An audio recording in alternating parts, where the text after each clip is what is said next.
What is my monthly payment going to be on this vehicle? This is a question I often get as a car salesperson. Now, monthly payment is what a lot of people focus on because that is the digestible part of their payments. Another thing they should also be focused on is the total out the door price after the sales price, including taxes, fees, and license. Now, there is a golden rule for figuring out monthly payments. It is not an exact science. So I want to make sure you guys know it's not exact science. This is what salespeople like myself are going to use, and it is a very simple way of calculating and estimating your monthly payment. The golden rule states for every $1,000 that you finance, your monthly payment is going to be about $20.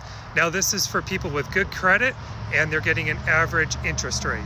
If you have poor credit, your payment's going to be higher than that $20 for every $1,000. And if you have great credit, it might be a little bit lower. Now, this does depend on the bank approval.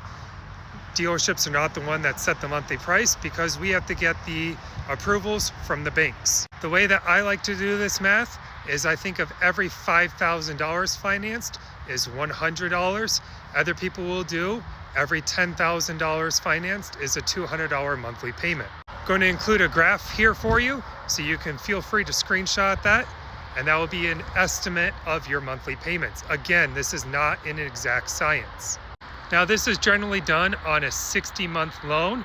If you're looking at a 72-month loan, you're going to be $16 for every $1,000, or you're going to be at $80 for every $5,000 that you finance.